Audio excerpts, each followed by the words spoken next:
2016ರಲ್ಲಿ ನಂದು first government job ಆಗಿತ್ತು. ಅಂದ್ರೆ ಇದು ಪಿ.ಸಿ ಎಕ್ಸಾಮ್ ಬರುತ್ತಲ್ಲ ಅದು ಕ್ಲಿಯರ್ ಆಗಿತ್ತು. ಅಂಡ್ ಇನ್ನೊಂದು ಎಕ್ಸಾಮ್ ಕೂಡ ಕ್ಲಿಯರ್ ಆಗಿತ್ತು.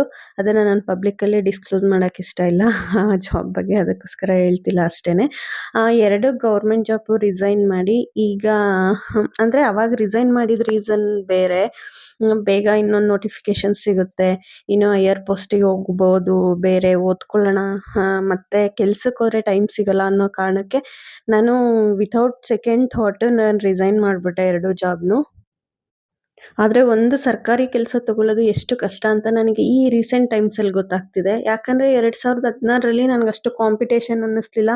ಬರ್ದಿದ್ದು ಫಸ್ಟ್ 2 ಎಕ್ಸಾಮ್ಸೇನೆ ಕ್ಲಿಯರ್ ಆಗೋಯ್ತು. ಅಂಡ್ ಸಿಲೆಬಸ್ ಕೂಡ ಬೇಗ ಅರ್ಥ ಆಗ್ಲಿಕ್ಕೆ ಸ್ಟಾರ್ಟ್ ಆಯ್ತು.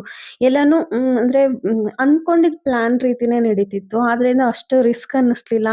ಗೌರ್ಮೆಂಟ್ ಜಾಬ್ ಅಂದ್ರೆ ತುಂಬಾ ಈಸಿ. ಜಸ್ಟ್ ಒಂದ್ ಸ್ವಲ್ಪ ದಿನ ಓದ್ಬಿಟ್ರೆ ಸಾಕು ಸಿಗುತ್ತೆ. ಬಟ್ ಎಲ್ರು ಯಾಕೆ ಇಷ್ಟೊಂದು ಗ್ಲೋರಿಫೈ ಮಾಡಿ ಹೇಳ್ತಿದ್ದಾರೆ ಸರ್ಕಾರಿ ಕೆಲ್ಸದ ಬಗ್ಗೆ ಅಂತ ನಾನು ಅವಾಗ ಅಂದ್ಕೊಂತಿದ್ದೆ. ಆದ್ರೆ ಕಾಲ ತಕ್ಕಂತಂಗೆ ಸಮಯ ಬದಲಾಗ್ತಿರುತ್ತೆ ಅಂಡ್ ಕಾಂಪಿಟೇಷನ್ ಜಾಸ್ತಿ ಆಗ್ತಿರುತ್ತೆ ಅಂಡ್ ನಮ್ಮ ಸ್ಪಿರಿಟ್ ಕೂಡ ಕಡಿಮೆ ಆಗ್ತಾ ಹೋಗುತ್ತೆ.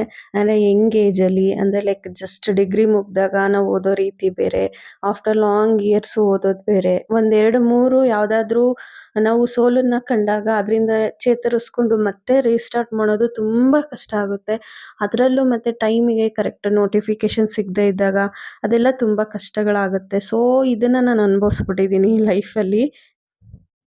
ಇದ್ರ ಜೊತೆ ಇನ್ ಕೇಸ್ ಕಾಂಪಿಟೇಟರ್ ಹೆಣ್ಮಕ್ಳಾಗಿದ್ರೆ ಅಂದ್ರೆ ನನ್ನ ರೀತಿ ವುಮೆನ್ ಆಗಿದ್ರೆ ಅವ್ರಿಗೆ ಇನ್ನೂ ಸ್ವಲ್ಪ ಚಾಲೆಂಜಸ್ ಜಾಸ್ತಿ ಆಗುತ್ತೆ. ಅಂದ್ರೆ ಫ್ಯಾಮಿಲಿ ರೆಸ್ಪಾನ್ಸಿಬಿಲಿಟೀಸ್ ಆಗ್ಬೋದು ಅಥವಾ ಮದುವೆ ಅನ್ನೋ ಇದು ಒಂದು ಕಾನ್ಸೆಪ್ಟ್ ಅನ್ನೋದು.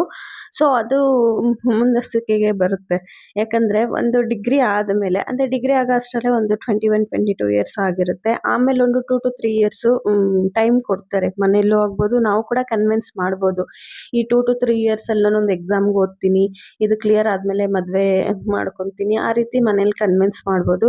ಬಟ್ ಏನಾಗುತ್ತೆ, ಆ 2-3 ಇಯರ್ಸ್ ಅಲ್ಲಿ ಕರೆಕ್ಟ್ ಆಗಿ ನಮಗೆ ನೋಟಿಫಿಕೇಶನ್ ಸಿಗ್ಬೇಕು, ಅದ್ರ ಪ್ರಕಾರವಾಗಿ ನಾವು ಓದಿರಬೇಕು ಅಂಡ್ ಕ್ಲಿಯರ್ ಮಾಡ್ಕೋಬೇಕು.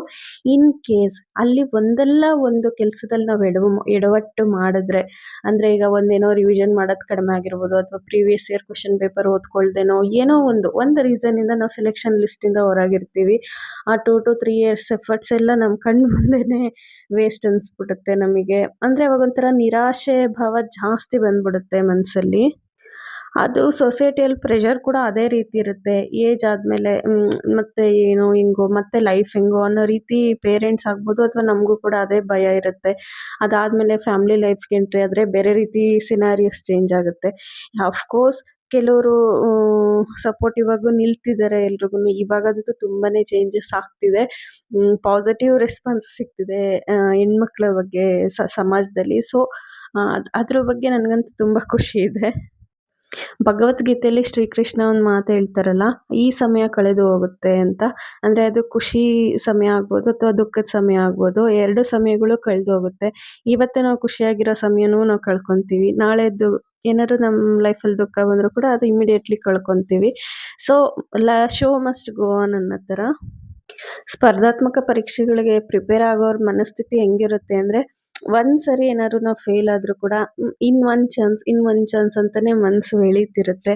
ಇದು ಒಂದ್ ಸರಿ ನಾವು ಟ್ರೈ ಮಾಡಿದ್ರೆ ಸೆಲೆಕ್ಷನ್ ಲಿಸ್ಟ್ ಅಲ್ಲಿ ಇರ್ತೀವೇನೋ ಅನ್ನೋ ರೀತಿ ಮನ್ಸು ಕಾತರ ಪಡ್ತಿರುತ್ತೆ. ಯಾಕಂದ್ರೆ ಅದಕ್ಕೆ ನಾವು ಅಷ್ಟೇ ಎಫರ್ಟ್ಸ್ ಹಾಕಿರ್ತೀವಿ ಅಂಡ್ ಹಗಲು ರಾತ್ರಿ ಓದಿರ್ತೀವಿ, ಕಾನ್ಸೆಪ್ಟ್ಸ್ನ ಅರ್ಥ ಮಾಡ್ಕೊಂಡಿರ್ತೀವಿ, ಎಷ್ಟೋ ಸಬ್ಜೆಕ್ಟ್ಸ್ನ ಓದಿರ್ತೀವಿ. ಅಂಡ್ ಯಾವುದೋ ಒಂದು ರೀಸನ್ ಇಂದ ಒಂದು ನೋಟಿಫಿಕೇಶನ್ ಅಲ್ಲಿ ಆಗಲ್ಲ, ಇನ್ನೊಂದು ನೋಟಿಫಿಕೇಶನ್ ಇದ್ರಲ್ಲಿ ಆಗ್ಬೋದೇನೋ ಅಥವಾ ಈ ಎಕ್ಸಾಮ್ ಅಲ್ಲಿ ಕ್ಲಿಯರ್ ಆಗ್ಬೋದೇನೋ ಅನ್ನೋ ರೀತಿನೇ ನಮ್ಮ ಮನ್ಸು ಯಾವಾಗ್ಲೂ ಯೋಚನೆ ಮಾಡ್ತಿರುತ್ತೆ. ಅಂಡ್ ಅದು ಒಳ್ಳೇದು ಕೂಡ. ಯಾಕಂದ್ರೆ ನಮ್ಮ ಮುಂದೆ ಯಾವ್ದಾದ್ರು ಒಂದು ಚಿಗುರು ಕಾಣಿಸ್ತಿರ್ಬೇಕು. ಆ ಆಶಾಭಾವನೆ ನಮ್ಗಿಲ್ಲ ಅಂದ್ರೆ ಮತ್ತೆ ನಾವು ಮುಂದುವರಿಯಕ್ಕೆ ಸಾಧ್ಯನೇ ಇಲ್ಲ. ಒಂದು ಎಕ್ಸಾಮಲ್ಲಿ ಫೇಲ್ ಆಗಿದ ತಕ್ಷಣ ಅಥವಾ ಒಂದು ಸೆಲೆಕ್ಷನ್ ಲಿಸ್ಟಿಂದ ಹೊರಗೆ ಬಂದಿದ ತಕ್ಷಣ ನಮ್ದು ಮುಗ್ದೇ ಹೋಯ್ತು, ನಮ್ಮದು ಸ್ಪರ್ಧಾತ್ಮಕ ಪರೀಕ್ಷೆಗಳು ಮತ್ತೆ ಕೊಡಕ್ಕೆ ನಮ್ಗೆ ಅರ್ಹರೇ ಅಲ್ಲ ಅಂತ ಅಂದ್ಕೊಳ್ಳೋದು ತಪ್ಪಾಗುತ್ತೆ. ಸೊ ಅದೇ ಸ್ಟೇಜಲ್ಲೇ ನಾನು ಈಗ ಇದ್ದೀನಿ. ಈಗ ರೀಸ್ಟಾರ್ಟ್ ಮಾಡಲಿಕ್ಕೆ ಕಾರಣ ಏನಂದರೆ, ತುಂಬ ಯೂಸ್ ನೋಟಿಫಿಕೇಷನ್ಸ್ ಬರ್ತಿದೆ ಆ್ಯಂಡ್ ಕೆ.ಇ. ಇಂದ ತುಂಬ ಕಾಲ್ ಆಗಿದೆ ಆ್ಯಂಡ್ ಕೆ.ಎಸ್ ಕೂಡ ಬೇಗ ಅಂದರೆ ರೀಸೆಂಟ್ಲಿ ಕಾಲ್ ಮಾಡ್ತೀವಿ ಅಂತ ಹೇಳ್ತಿದ್ದಾರೆ. ಆಗಸ್ಟಲ್ಲಿ ಏನೋ ನೋಟಿಫಿಕೇಷನ್ಸ್ ಬರುತ್ತೆ ಅಂತ.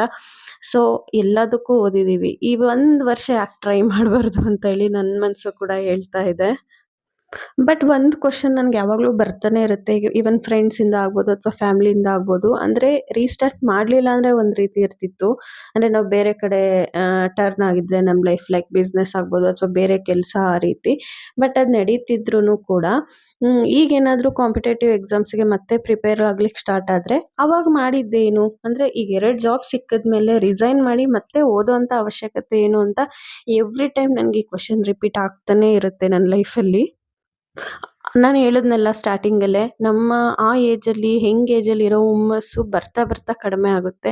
ನಿಜವಾಗ್ಲೂ ಹೇಳ್ತೀನಿ ಅವಾಗ ತುಂಬ ಕಷ್ಟಪಟ್ಟಿದ್ದೆ ಆ್ಯಂಡ್ ಅಷ್ಟು ಸಕ್ಸಸ್ ಕೂಡ ನನ್ನನ್ನು ಅಷ್ಟು ಕಾಯಿಸಲಿಲ್ಲ. ನಾನೇನು ಶ್ರಮ ಪಟ್ಟಿದ್ದೆ ಅದಕ್ಕೆ ಬೇಗನೆ ಪ್ರತಿಫಲ ಸಿಕ್ತು ನನಗೆ. ಆದರೆ ಅದನ್ನು ನಾನು ಉಳಿಸ್ಕೊಳ್ಳಿಲ್ಲ. ಬಟ್ ಅದು ನನ್ನ ದುರಂಕಾರದಿಂದ ಮಾಡ್ಕೊಂಡಿದ್ದೆಲ್ಲ. ಬೇರೆ ಇನ್ನೂ ಒಳ್ಳೆ ಎಕ್ಸಾಮ್ಸಿಗೆ ಓದೋಣ, ಮತ್ತೆ ನಾನು ಲಾಕ್ ಆದರೆ ಒಂದು ಸರಿ ಹೋಗಿ ಜಾಬ್ ಅಂತ ಬಿದ್ದರೆ ಆ್ಯಂಡ್ ಕೆಲವು ಸ್ವಲ್ಪ ಅರ್ನಿಂಗ್ಸ್ ನೋಡಿಬಿಟ್ರೆ ಕಂಫರ್ಟೇಬಲ್ ಆಗೋಗ್ಬಿಡ್ತೀನೇನೋ, ಅಂದರೆ ಒಂದು ರೀತಿ ನನ್ನ ಲೈಫ್‌ನ ಈಸಿಯಾಗಿ ತೊಗೋಬಿಡ್ತೀನೇನೋ ಅಂತ ನನಗೆ ಭಯ ಇತ್ತು. ಸೊ ಇನ್ನು ಸ್ವಲ್ಪ ಓದ್ಕೊಳ್ಳೋಣ ಅಂತೇಳಿ ನಾನು ರಿಸೈನ್ ಮಾಡಿದೆ. ಬಟ್ ಅದಾದಮೇಲೆ ನೋಟಿಫಿಕೇಷನ್ಸು ಅಷ್ಟಾಗಿ ಸಿಗಲಿಲ್ಲ ನನಗೆ. ಜೊತೆಗೆ ಫ್ಯಾಮಿಲಿ ರೆಸ್ಪಾನ್ಸಿಬಿಲಿಟೀಸ್ ಜಾಸ್ತಿ ಆಯಿತು ಆ್ಯಂಡ್ ನನ್ನ ಮಗಳು ಹುಟ್ಟಿದ್ಲು. ಆ ಡೆಲಿವರಿ ಪ್ರೋಸೆಸ್ ಆಗ್ಬೋದು ಮತ್ತು ಪೋಸ್ಟ್‌ಮಾರ್ಟಮ್ ಡಿಪ್ರೆಷನ್ನು, ಮಗುನ ನೋಡ್ಕೊಳ್ಳೋ ಇದು ಆ್ಯಂಡ್ ಆ ಟೈಮಲ್ಲಿ ಎಲ್ಲ ಕೆಲಸ ಕಾರ್ಯಗಳು ಇದರಿಂದನೇ ನನಗೇ ಗೊತ್ತಿಲ್ಲದೆ 3 ವರ್ಷ ನನ್ನ ಲೈಫಲ್ಲಿ ಕಳೆದೋಯ್ತು. ಅದು ನಾನು ತಪ್ಪು ಅಂತ ಹೇಳ್ತಿಲ್ಲ. But that's also our responsibility ಅಲ್ವಾ. ಸೊ ಇವಾಗ ಹಳೇದೆಲ್ಲ ಯೋಚನೆ ಮಾಡಿ ಪ್ರಯೋಜನ ಇಲ್ಲ ಅಂತೇಳಿ ಮತ್ತೆ ರೀಸ್ಟಾರ್ಟ್ ಮಾಡ್ತಾ ಇದ್ದೀನಿ. ಬೇಸಿಕ್ಸು ಓಕೆ, ಐಡಿಯಾ ಇದೆ. ಅಂದರೆ ಇಷ್ಟು ವರ್ಷನೂ ನಾನು ಬಿಟ್ಬಿಟ್ಟಿದ್ದೀನಿ, ಏನೂ ಓದಿಲ್ಲ ಅಂತ ಅಲ್ಲ. Basic subjects like polity, economy, geography, Karnataka history, ಈ ಥರ ಬೇಸಿಕ್ಸ್ ಏನಿದೆ ಅದನ್ನೆಲ್ಲ ಆಲ್ಮೋಸ್ಟ್ ಸ್ವಲ್ಪ ಐಡಿಯಾ ಇದೆ. ಎಲ್ಲನೂ ನೆನಪಿದೆ ನನಗೆ ಅಂತ ನಾನು ಹೇಳ್ತಿಲ್ಲ. ಬಟ್ ಓಕೆ, ಪ್ರಾಬ್ಲಮ್ ಇಲ್ಲ, ಚೆನ್ನಾಗೇ ಓದ್ಕೊಂಡಿದ್ದೆ ಅವಾಗೆಲ್ಲ. ಸೊ ಇವಾಗ ಸ್ವಲ್ಪ ಕರೆಂಟ್ ಅಫೇರ್ಸ್ ಎಲ್ಲ ಅಪ್ಡೇಟ್ ಆಗಬೇಕು ನಾನು. ಇನ್ಮೇಲೆ ಈ ಚಾನಲಲ್ಲಿ ನಾನು ಏನೇನು ಓದ್ಕೊತೀನಿ, ಯಾವ ರೀತಿ ನಾನು ಸ್ಟ್ರಾಟಜೀಸ್ ಹಾಕ್ಕೊತಾ ಇದ್ದೀನಿ ಆ್ಯಂಡ್ ಈ ಎಕ್ಸಾಮ್ಸಿಗೆ ಏನು ಪ್ಲ್ಯಾನ್ ಮಾಡ್ಕೊಂಡಿದ್ದೀನಿ ಅಂತ ಹೇಳಿ ಡೈಲಿ ಸ್ಟಡೀಸ್ ವ್ಲಾಗ್ಸ್ ಥರ ನಾನು ಅಪ್ಲೋಡ್ ಮಾಡ್ತೀನಿ ಈ ಚಾನಲಲ್ಲಿ. ಸೊ ಇದರಲ್ಲಿ ಯಾರಿಗೆ ಇಂಟ್ರೆಸ್ಟ್ ಇದ್ದರೆ ಅವರು ಚಾನಲ್ ಸಬ್ಸ್ಕ್ರೈಬ್ ಮಾಡ್ಕೊಂಡು ಖಂಡಿತ ನನಗೆ ಸಪೋರ್ಟ್ ಮಾಡಿ ಆ್ಯಂಡ್ ನನ್ನ ಐಡಿಯಾಸ್ ಏನಾದ್ರು ನಿಮ್ಗೆ ಯೂಸ್ ಆದರೆ ಖಂಡಿತ ನೀವು ಉಪಯೋಗಿಸ್ಕೊಳ್ಳಿ ಅದನ್ನು. ಈ ಪುಸ್ತಕಗಳ್ನೆಲ್ಲ ನೋಡ್ತಿದ್ರೆ ಎಷ್ಟು ಖುಷಿ ಆಗುತ್ತೆ ಗೊತ್ತಾ? ಅಂದರೆ ಒಂಥರ ಲೈಫ್ ಇನ್ನೊಂದ್ಸರಿ ಹಿಂದೆ ಹೋಗಿ ಮುಂದೆ ಬಂದಂಗಾಗುತ್ತೆ. ಇದು ಈ ಜರ್ನಿ ಅನ್ನೋದು ಒಂದು ಸಕ್ಸಸ್ಸಿಂದನೇ ಎಂಡ್ ಆಗಬೇಕು. ಒಂದು ಸ್ಟೋರಿ ವಿತೌಟ್ ಸಕ್ಸಸ್ ಎಂಡ್ ಆಗಬಾರ್ದು ಅಂತ ಹೇಳ್ಬಿಟ್ಟು ಮತ್ತೆ ನನ್ನ ಜರ್ನಿ ರೀಸ್ಟಾರ್ಟ್ ಮಾಡ್ತಾ ಇದ್ದೀನಿ. ಅಂದರೆ ನನ್ನ ಮಗಳು ಒಂದಿನ ನನ್ನ ಬಗ್ಗೆ ಗೌರವ ಪಡಬೇಕು. ಅಂದರೆ 1-2 ಜಾಬ್ ರಿಸೈನ್ ಮಾಡಿ ಕೂಡ ನಮ್ಮಮ್ಮ ಮತ್ತೆ ಅದನ್ನು ಯಾವ ರೀತಿ ಸಾಧನೆ ಮಾಡಿದ್ಲು ಅಂತ ಹೇಳ್ಬಿಟ್ಟು ಅವಳು ಕಣ್ಣಾರ ಕಾಣಬೇಕು. ಅದನ್ನು ಇನ್ಸ್ಪಿರೇಷನಾಗಿ ಅವಳು ತೊಗೋಬೇಕು. ಅವಳ ಲೈಫಲ್ಲಿ ಇದನ್ನು ಏನಾದರೂ ಅವಳಿಗೆ ಅಂದರೆ ಅವಳ ಕೈಲಿ ಎದುರಿಸೋಕ್ಕಾಗದೇ ಇರೋವಂಥ ಕಷ್ಟಗಳು ಅವಳಿಗೆ ಬಂದಾಗ ನನ್ನನ್ನು ನೆನೆಸ್ಕೋಬೇಕು ನನ್ನ ಮಗಳು ಅನ್ನೋದು ನನ್ನ ಆಸೆ. ಮತ್ತೆ ಅಷ್ಟೇ ಶಕ್ತಿನ ನನ್ನಲ್ಲಿ ತುಂಬಿಕೊಂಡು ಮತ್ತೆ ರೀಸ್ಟಾರ್ಟ್ ಮಾಡಿದ್ದೀನಿ ಆ್ಯಂಡ್ ಚೆನ್ನಾಗಿ ಓದ್ಕೊತಾ ಇದ್ದೀನಿ. ಸ್ಟಡೀಸ್ ಎಲ್ಲ ಚೆನ್ನಾಗಿ ನಡೀತಿದೆ ಆ್ಯಂಡ್ ಮಾಕ್ ಟೆಸ್ಟಲ್ಲೆಲ್ಲ ಚೆನ್ನಾಗಿ ಪರ್ಫಾರ್ಮ್ ಮಾಡ್ತಿದ್ದೀನಿ. ಎಲ್ಲ ಓಕೆ. ಅದನ್ನೆಲ್ಲ ಎವ್ರಿಡೇ ನಾನು ನಿಮ್ಮ ಜೊತೆ ಶೇರ್ ಮಾಡ್ತೀನಿ. ಇದರಲ್ಲಿ ಯಾರಿಗೆ ಇಂಟ್ರೆಸ್ಟ್ ಇದೆ ದಯವಿಟ್ಟು ಚಾನಲ್ ಸಬ್ಸ್ಕ್ರೈಬ್ ಮಾಡ್ಕೊಂಡು ನನಗೆ ಫಾಲೋ ಮಾಡಿ ಆ್ಯಂಡ್ ನೀವು ಈ ನೋಟಿಫಿಕೇಷನ್ಸಲ್ಲಿ ಅಂದರೆ KA ಎಕ್ಸಾಮು, KS ಎಕ್ಸಾಮ್ಗೆ ಓದ್ಕೊತಾ ಇದ್ದರೆ ನಿಮಗೂ ಕೂಡ ಒಳ್ಳೆಯದಾಗಲಿ.